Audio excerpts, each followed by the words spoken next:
Celtic Stuff Live.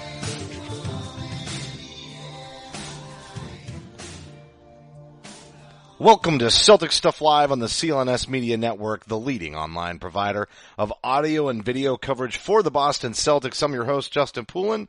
With me, John Duke. It was an abbreviated break for the two of us since our last show. We went late last week, and you got us Friday morning. Now you have us Monday morning yet again. And the only game we have to talk about happens to be a rather exciting game, so thank goodness for that. The Celtics take one at home against the Raptors, and I did predict just a couple of days ago, John, that that would be a blowout in the Raptors' favor, figuring that this team, the shorter handed they get, at some point they're going to run out of gas, and instead we see guys like Marcus Morris elevate their game.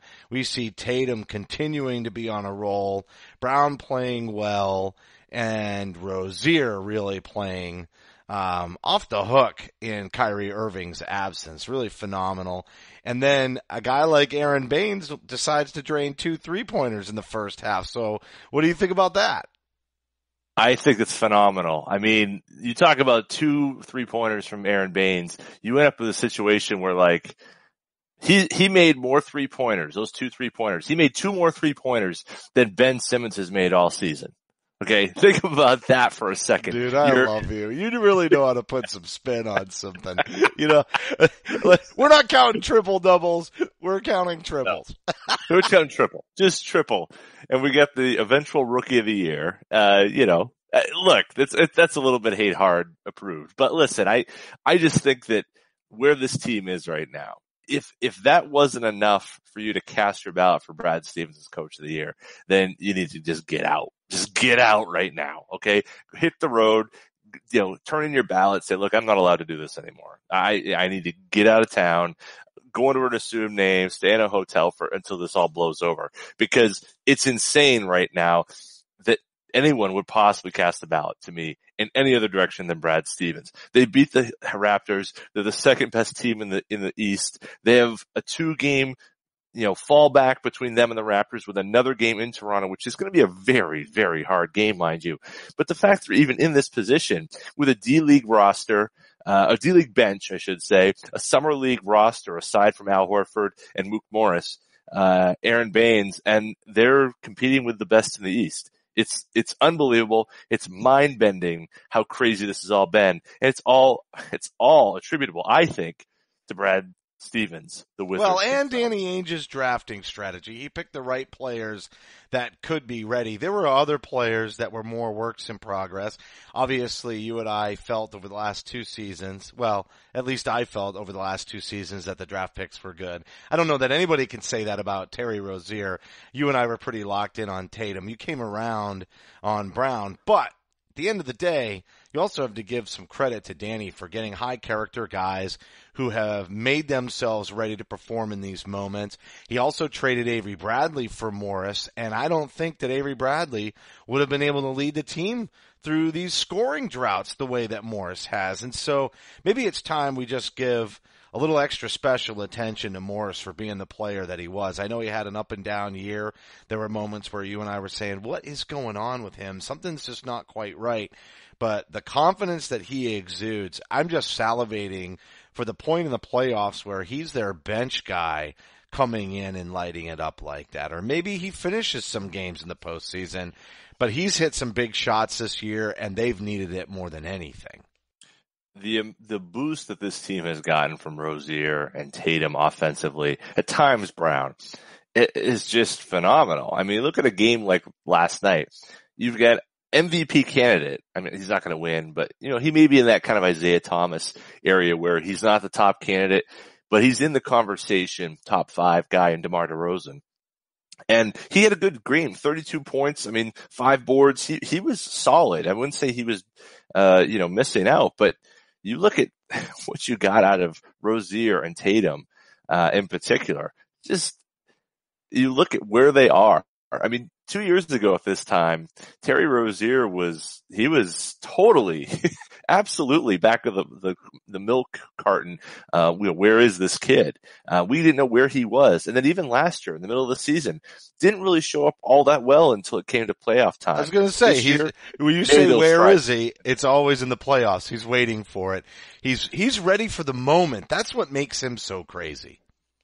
Well, and you wonder, right? So if you take that another step further, is there another level to playoff Terry Rozier that we're not seeing right now? Because if so, I think Wick and company better start to open up the checkbook a little bit more and give that guy a nice big extension.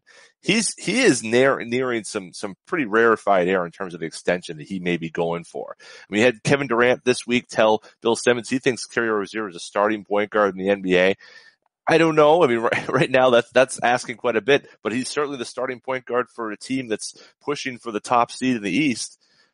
Tremendous. He's definitely a starting point guard for a team coached by Brad Stevens, just based on the numbers and the wins that you've seen when he's gotten his number called.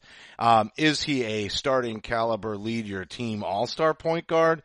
I don't know, but the pedigree may be there. You say, is there another level for Terry Rozier in the postseason? And I say, we're certainly going to find out in the first round. Yeah, I think so. And I think that, you look at the matchups, and we'll get into that in a little bit, but you look at where they're headed, in terms of who they could be facing in that first round. The Heat, Dragic, tough guy, Bledsoe, I guess, for the Bucks. Obviously, we all know what's going on with John Wall, but he's slow and still coming back from injury. There's a very real scenario where Terry Rozier does a Rondo-like leap, like we saw in 2010 and 2011, where he just all of a sudden says, look, jump on my back, guys. I don't know if that happens, but he could be that kind of energizing force that really helps to push this team forward, while Kyrie's still trying to find his legs. I don't think there's anything wrong with, Kyrie being able to ease his way back into it. You don't want to have to throw him into the middle of a game 7 and be like, okay, how are we going to do this? You feel like that with the way Rozier's played over the last 6, 8, 12 weeks maybe, that he can really carry this team in stretches. And as long as they get enough from Tatum, they get enough from Brown and certainly, Mook Morris offensively, you feel like they got a pretty good chance against any of those teams that they could face in the first round. Well, they definitely have the athleticism with this unit, and I think we talked about it in the show just a couple of days ago about whether or not it was the fresh legs and the youth and the athleticism that was helping them garner these wins, and that really will be the litmus test, is in that first round when we know these guys are going to have to do it some more on an even bigger stage. I think the thing about the Raptors game was just the way that they finished it. It was really incredible how they pulled away, and they pulled away because of defense. As much as we've seen glimmers of hope offensively from a very shallow bench due to injury from guys like Morris and Rozier and Tatum, etc., what we have seen is not a drop off in defense. And when you make your play for saying that Brad deserves Coach of the Year, it's when you see guys in their first and second years in the league going out there and contributing to lockdown defense against the number 1 seed in the Eastern Conference to try to get that gap closed up a little bit and make a run to reclaim number 1 atop the East. I can't believe you're saying that. I gotta be honest with you. I can't believe where we were 2 weeks ago when we did a show and it was like doomsday's coming, and then it got even worse in the days after. It was like, oh my gosh, is the season over? Are we just trying to, make sure nobody else gets hurt? It felt like there was an avalanche, and yeah, here we are. We're pushing for the number 1 seed here with 2 weeks to go. It's unbelievable. It's phenomenal. And Terry Rozier, you look at what he's done here this season, and of late, certainly, but just the way his growth now as a player, I'm flabbergasted. Where many of us were, maybe not booing the pick, but certainly unhappy with the pick, with, the potential of getting Justice Winslow. And, that was really the first year where the Nets picks and everything was kind of coming together. And it seems like, well, maybe this is the year Danny's able to get up higher in the draft, get somebody like Porzingis or, Okafor or one of these guys. And lo and behold, if you were to redraft that draft today, you got to feel like Terry Rozier maybe not only is a top 10, he might be a top 5 pick in that 2015 draft. That's It's how crazy. You and I were both really big on Justice Winslow even before we heard about the trade rumors that night. It was before, it was like, oh, when we got to like that 7 and 8 spot, we're like, he might slide. Move up. You know, and then obviously we found out that Danny offered quite a lot to try to move up for Winslow. But to your point, you know, with revisionist history at our side, we can sit there and say, maybe we got the better player. Maybe we picked the right guy. And also I will say that Winslow would have had a completely different upbringing had he come to the Celtics. And I think culture matters a lot in people's development. And having said that, I think we could point it right back at Tatum and say he busted through that rookie wall like the Kool-Aid man in a commercial. And I'll just say, there it is again. I'll just say, all I'm going to say about Tatum is it's at the right time, because there are going to be minutes, not only in the first round, but moments in the postseason where they're going to need him to come up big, and we needed him to get his confidence back, and it's on full display. And look, I'm not saying that I'll just say, sorry, just had to fit in. You can't take that. I got that copyrighted. So I got his game score. I got his plus minus up here. And that's not the only measure, but certainly it's a measure when so much is on his shoulders now.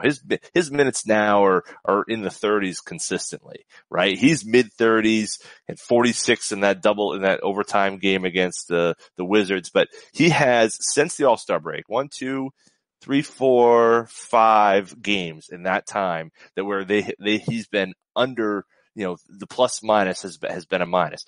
As a rookie, he's been in that scenario. And what's also great about him, and certainly I like the scoring, his shooting attempts, he hasn't shot under double-digit shooting attempts since the Orlando game on the 16th. So it's been, you know, almost 2 weeks here since he's had a single-digit game, and then he a couple more behind that, he was at double digits. So there is a switch that has gone off for him in terms of his desire to be a bit more aggressive. But I want to point out one thing that I really loved about Jason Tatum. There was a play in the second half, maybe third quarter actually. Tatum gets in the lane, right? And he does this kind of turns his shoulder and kind of little dump off pass to Baines. And I just went, whoa, wait a second now. Okay. Now, you know, it's like, okay, for the Star Wars nerds, right? I'm one, you know, there's no shame in it. But when you're in that situation in let's say The Force Awakens, right? And Rey all of a sudden like, oh, she's figuring this stuff out and she's more powerful than she realized. That was that moment for me where like, yeah, I know he's got the soft J. I know he can rise up and grab the boards. I know he can block shots. Now he's playmaking at a level that's not like, you know, kind of seeing over the top of the defense, but like knowing help's coming, find the right dish. I mean, that's that kind of next level stuff that I'm not going to make the crazy comparisons, but I'm just saying in terms of playmaking, the 19-year-old, now 20-year-old kid, he's a lot further along than even I would have guessed. If we'd gotten as far as we got with the Wall thing, I'm cool with his season. That was great. Now we're kind of going into some uncharted territory. And I want to give plenty of credit to Mitchell, plenty of credit to Simmons. But of all of those guys, I think Tatum's the guy I'd want on my team in the years going forward. Yeah, Simmons, it's hard to say that with Simmons, but it's the spacing, the floor factor that makes you think, all right, and Simmons has had a lot of opportunity to grow his game with a spotlight on him. Now that Tatum's had that opportunity, imagine if he was on and I know they're not a lesser team now because they've really started to charge forward, but they're a younger team. So imagine if Tatum had been in the spotlight as the number 2 guy all season long the way he has the last couple of weeks, you know, on the offensive side. You might have seen a guy who maybe not the many triple doubles, but probably a higher scoring rate. There would be different facets of the game that would be a strength, but I think you might see a much closer race for that rookie of the year. And I know they say he's in it, but he's really not. You and I both know, despite the fact that, you know, we think that second year players due to injury shouldn't qualify, Simmons probably got this locked up. At least in my opinion. And so that's probably the way that it's going to go, but it might have looked like a closer race were the composition of this team similar to that of Philly. Now, we're not going to go down the Philly road right now, but what we can say is next season, real quick, before we look at the rest of the regular season this year, it's almost like Horford has to go to center full time and Hayward has to play the 4, right? Like this issue has been completely forced. They're not going to put him on the bench next year. He's going to stay in the starting lineup with Brown, which means Hayward's got to play the 4 and Horford has to play the 5. Is there any way around it? Well, I think we go back to what we were talking about in the summer, which was the crunch time lineup versus the starting lineup, right? And I wonder if they stay with that for that purpose. But there's still big questions. Both of your centers under contract right now are going to be gone July 1st. They're free agents. So there's no guarantees that either one of those guys, whether Moose or Baines, that they're back here. So but you're gonna re-sign somebody, and Tice will be here, sure, but you're gonna need some heft. You're gonna want to keep probably one of those guys at least, and maybe add one in the draft. But yeah, I mean, can you start a game like that, or do you want to kind of start to create that almost, situation where you're giving somebody a job? And I wonder if they give the job to Tatum. They make him the sixth man. They make him come up. Again, we're going to talk about that Kevin McHale comparison here. Kevin McHale had to come up. It's there, man. It worked. No. You had Parrish, you had Bird, you had Cedric Maxwell. You can't play them all. And I don't know. Maybe I'm wrong, but I don't think. Hold on. It's just simple. It's just simple. Talent-wise, you put your best 5 on the floor. Definitely at the end of the games, like you're saying. But you should do it at the start of the game, too. You want to get out to a hot start. You've got the depth in this scenario to pull in guys like Rozier off the bench and rotate them in without major drop-offs just based on how many minutes and how much chemistry got fostered this season. There's no way. I mean, it's just this simple. You don't put Baines in the starting lineup to stick Rozier, Tatum, and Smart on the bench. You just don't.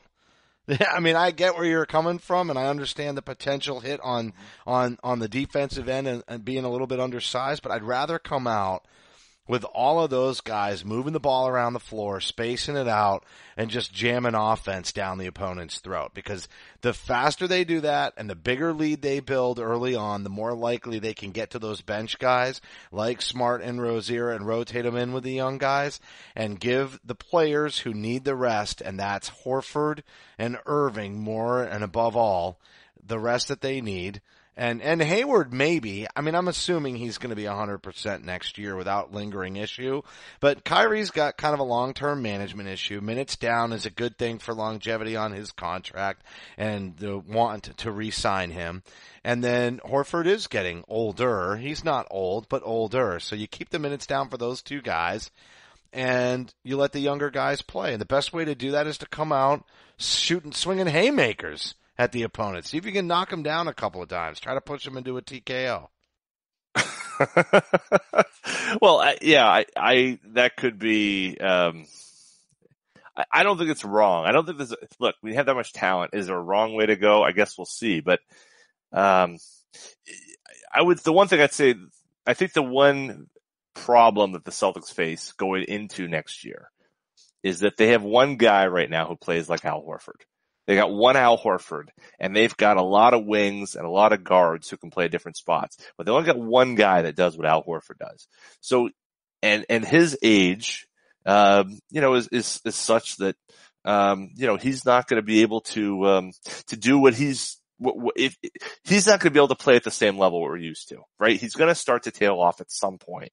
So you need to do whatever you can to hold him in place and keep him in check and allow him to be able to get enough time to not get worn down, to not have to do more than he has to do. And we saw that around the All-Star break where he wasn't himself, and it was clear that was weighing on him.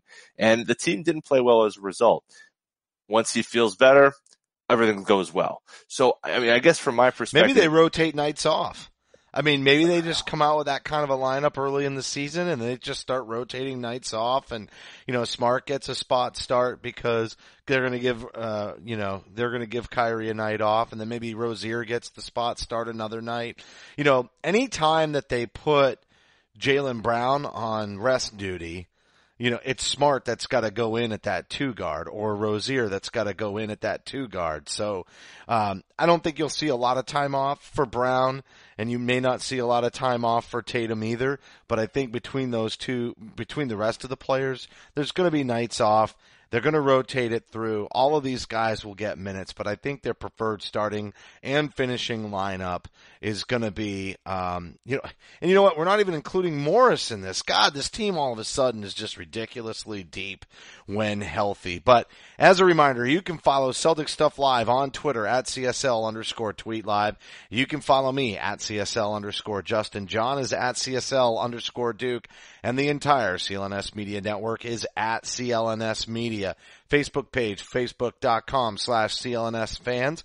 And don't forget to download the CLNS Media app for iOS and Android. Simply search CLNS Media in your app marketplace. Finally, the YouTube channel, that's at youtube.com/CLNS Media for high definition, full length locker room interviews, the Garden Report, and the Round Table. All must listens, must watch on the YouTube channel. So make sure you're checking all of that out. So, John, I think as we kind of look towards wrapping the show, maybe not right away, but as we hit the second half, sounded like we were closing. I better take a step back. Yeah, total Easteritis. So all I'm going to say, to close out the show, the final segment, let's talk about the finishing up of the season. There's 6 games left. 4 of them are going to happen before we produce another show for the listening fan base. And the Raptors have games on the exact same night. So we just beat them on Saturday. Everybody gets a couple of days off. Then the Celtics face the Bucks on Tuesday, while the Raptors face Cleveland. There is a shot there where the C's beat the Bucks, the Raptors lose to Cleveland, and then both teams meet up in Toronto on the second night of back-to-backs, and essentially Raptors are going to be playing at home to keep the Celtics at bay from tying that baby up. And if the Celtics, again, hard to imagine, as shorthanded as they are, especially on the second night of a back-to-back, as you predicted last show, that probably the Celtics would win the first and lose the second, basically the home team taking both in both games.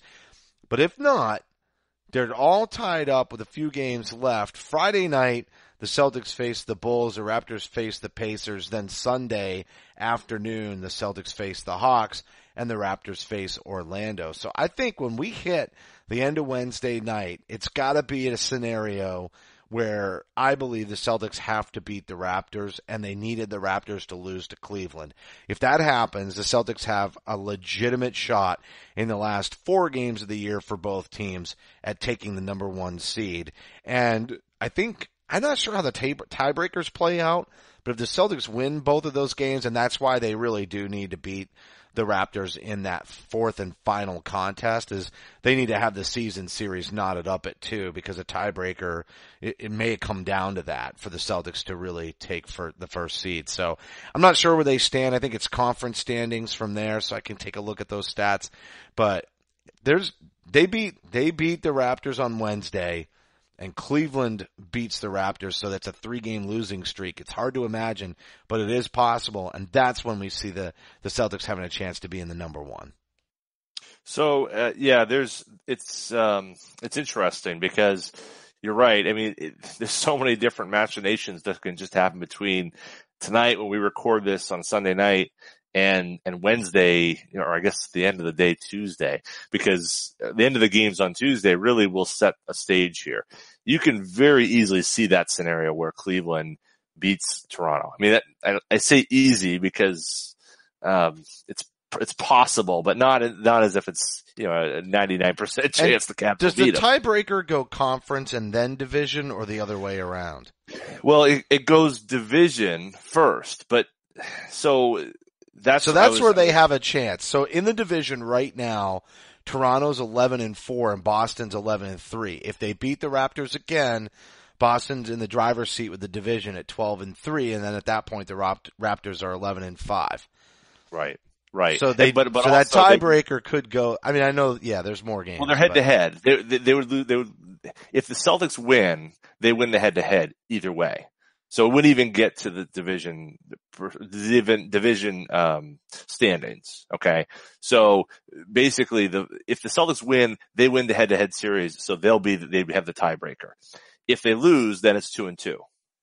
So then. Oh, you're right. I thought they lost the first two, but you're right. No. They won one of the first two. Yeah. They had one of them, the blowout game, obviously, but they had a game back in November where the Celtics won pretty significantly at home.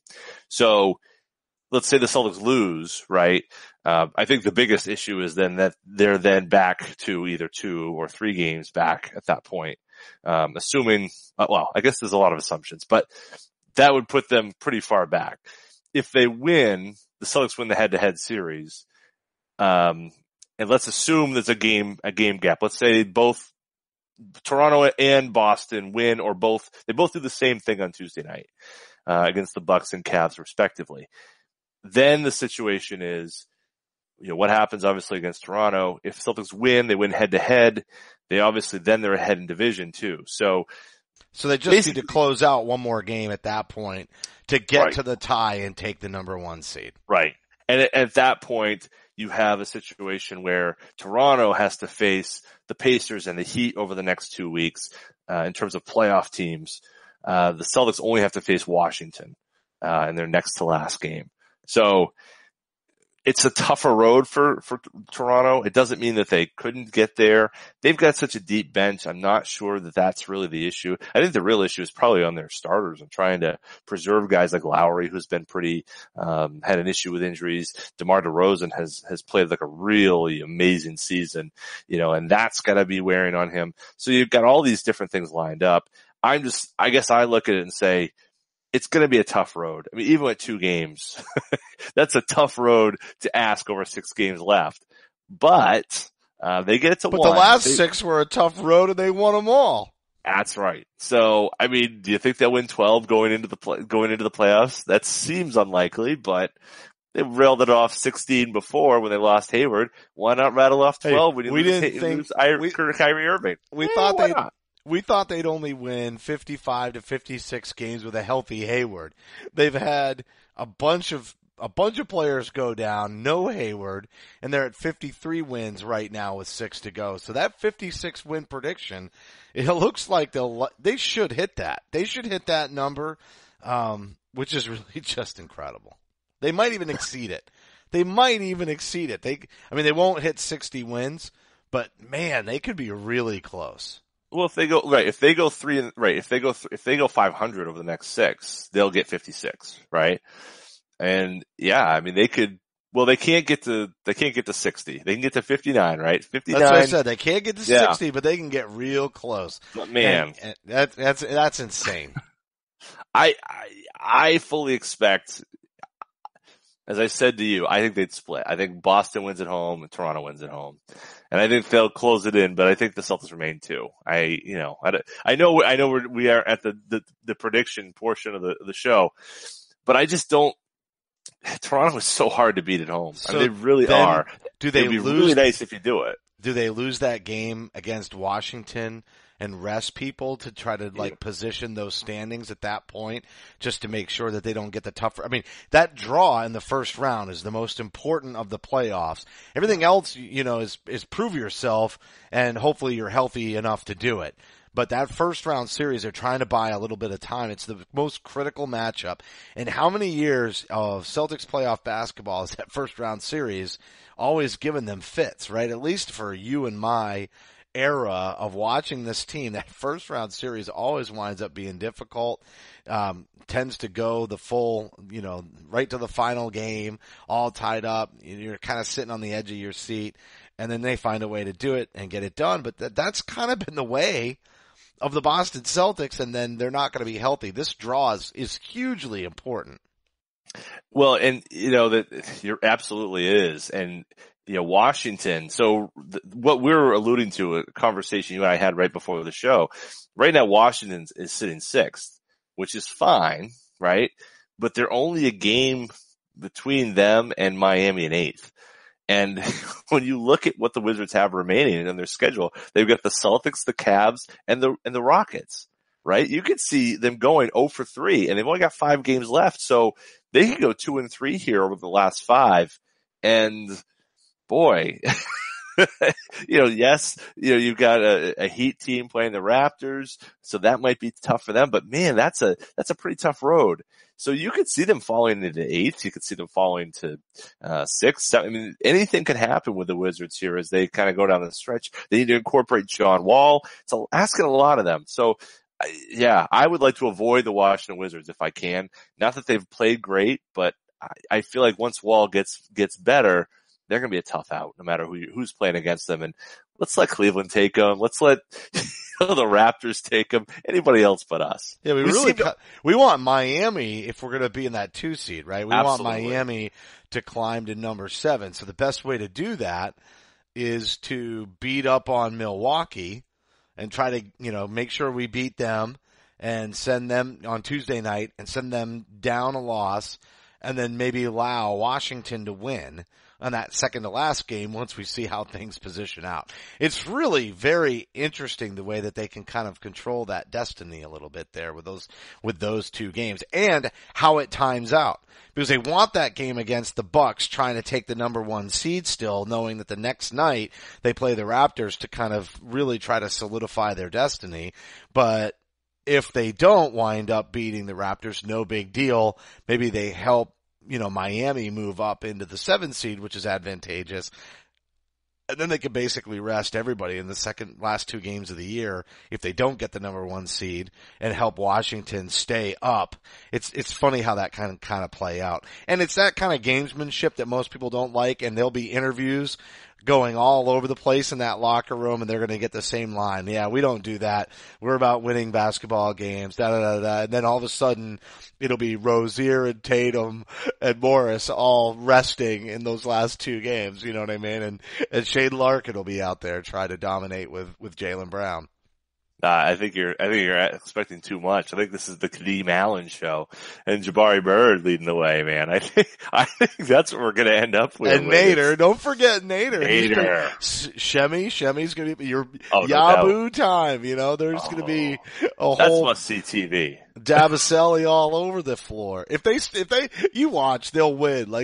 It'll be a game where they're supposed to lose, and because of all these young guys with chips on their shoulders trying to prove themselves, riding these enormous highs that they've been on, they'll go out there and the main Red Claws will take them out. That'd be hilarious. I'd love it. I mean, that would be the best. I couldn't ask for more than that. That'd be the greatest thing ever, and we've already seen it that these Red Claws have been prepared.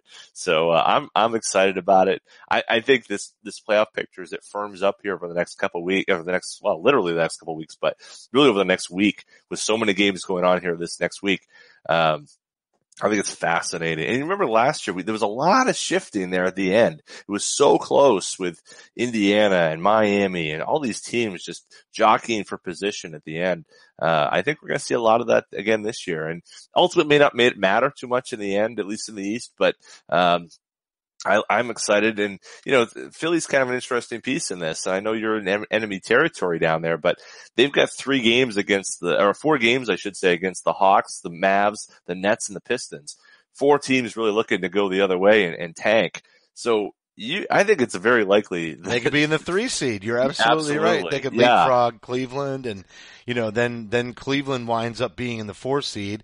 Then we kind of, in my opinion, want the Raptors to stay in the 1 seed. So you're right. A week from now, when we come back and do our next show, it's going to be all playoff projections at that point. Yeah, there'll be a couple of games left, and it may still have some pretty important consequences in terms of determining the standings, but you and I will most certainly be looking to the playoffs at that point, and we should have a pretty good idea of where things are going to land, and then we're going to be off to the races in the postseason. I can just taste it. Just a couple of weeks away, everybody. That's going to do it. Taste it. That's going to do it. That's going to do it for this week's show. The broadcast will be available on demand on the CLNS Media mobile app. Don't forget to follow us on Twitter at CSL_Justin and at CSL_Duke. A heartfelt thank you to everybody for tuning in. And remember, you can help support us by subscribing to Celtic Stuff Live on iTunes and Stitcher.